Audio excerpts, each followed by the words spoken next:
എന്താ പറഞ്ഞത് നിങ്ങളെയോ? മൂപ്പര് ചോദിക്കാണ്, അല്ലാഹുവിന്റെ റസൂലിന്റെ പേരിൽ ജന്മദിനം ആഘോഷിക്കാൻ നബി പറഞ്ഞിട്ടുണ്ടോന്ന് ഇവർ ചോദിക്കാറുണ്ട് മുജാഹിദീങ്ങൾ. എന്നിട്ട് മൂപ്പര് പറയാണ്, ഹേ അല്ലാഹുവിന്റെ റസൂലിനെ കുറിച്ച് നിങ്ങൾ എന്താ വിചാരിച്ചത്? പൊങ്ങച്ചമാവൂലേ എന്ന് കരുതിയിട്ട് നബി അത് പറയാതിരുന്നതാണ്. നബി പറയോ? മൂപ്പര് നമ്മളോട് ചോദിക്കുക, അല്ലാഹുവിന്റെ റസൂല് പറയുമോ നിങ്ങൾ എന്റെ ജന്മദിനം ആഘോഷിക്കണം എന്ന് നബി പറയോ? അങ്ങനെയാണല്ലോ. മൂപ്പരെ കൈ മുത്തണം എന്ന് മൂപ്പര് പറയില്ല, എന്നാ സൂചനയിൽ കൂടി പറയും അല്ലേ? അങ്ങനെയല്ലോ അല്ലാഹുവിന്റെ റസൂലിന്റെ പേരിൽ അങ്ങനെയാണോ വിചാരിച്ചത്? എന്നാ നിങ്ങൾക്ക് കേൾക്കണോ, അല്ലാഹുവിന്റെ റസൂല് ദീന് പഠിപ്പിക്കാൻ വേണ്ടി വന്ന വ്യക്തിത്വമാണ്. ആ റസൂലുള്ളാഹിനോട് അള്ളാഹ് കൽപ്പിച്ച ദീനിന്റെ എല്ലാ വിഷയങ്ങളും റസൂലുള്ളാഹ് പറയാറുണ്ട്. നബി പൊങ്ങച്ചമാണോ എന്ന് വിചാരിച്ച് പറയാതിരിക്കാറില്ല. എന്ത് കൽപ്പിച്ചാലും അത് ജനങ്ങളോട് തുറന്നു പറയുന്നയാളാണ് റസൂലുള്ളാഹ്. ജന്മദിനം ആഘോഷിക്കൽ സുന്നത്താണെങ്കിൽ, അത് റസൂലുള്ളാഹി പഠിപ്പിച്ച ദീനിൽപ്പെട്ടതാണെങ്കിൽ ആ റസൂൽ അത് മൂടി വെക്കുകയില്ല. കാരണം അല്ലാഹു റസൂലുള്ളാഹിനെ ഏൽപ്പിച്ച ദൗത്യമാണത്.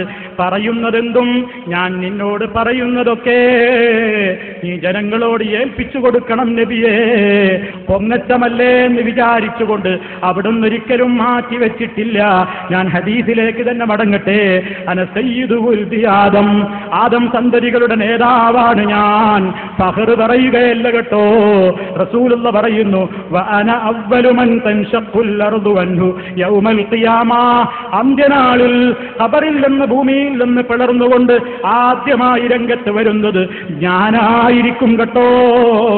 ഫഖർ പറയുകയല്ല, വ അന അവ്വലു ഷാഫിഇൻ വ അവ്വലു മുശഫ്ഫഇൻ വലാ ഫഖറ, പരലോകത്ത് വെച്ച് ശഫാഅത്ത് ആദ്യമായി ശഫാഅത്ത് ചെയ്യുന്ന ശാഫിഈ ഞാനായിരിക്കും.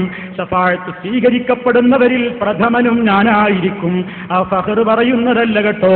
വലിവാഉൽ ഹംദി ബിയദീ, ലിവാഉൽ ഹംദ് എന്ന് പറയുന്ന ആ ബഹുമാനമുള്ള ഒരു സംഗതി ഉണ്ടല്ലോ, അതെന്റെ കയ്യിലായിരിക്കും അന്ത്യനാളിൽ.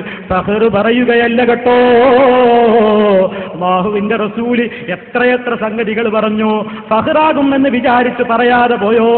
ഇനിയും കാണില്ലേ ഹദീസുകളിൽ, ആദ്യമായി സ്വർഗരാജ്യത്തിലേക്ക് കാലെടുത്ത് വെക്കാൻ വേണ്ടി ആ സ്വർഗത്തിന്റെ വാതിലിന്റെ വട്ടക്കണ്ണി പിടിച്ചു കുലുക്കുക ഞാനായിരിക്കുമെന്ന്, സ്വർഗത്തിലേക്ക് ആദ്യമായി കാലെടുത്ത് വെക്കുന്നത് ഞാനായിരിക്കുമെന്ന് ഹബീബുനാ മുഹമ്മദ് റസൂലുള്ളാഹ് പറഞ്ഞിട്ടുണ്ടല്ലോ.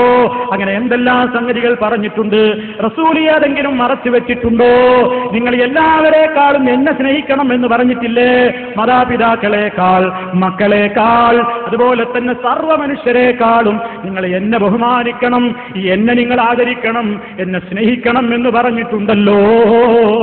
ഫഖറാവില്ലേ, പൊങ്ങച്ചമാവില്ലേ എന്ന് വിചാരിച്ചുകൊണ്ട് അല്ലാഹുവിന്റെ റസൂൽ അത് പറയാതിരുന്നിട്ടില്ല.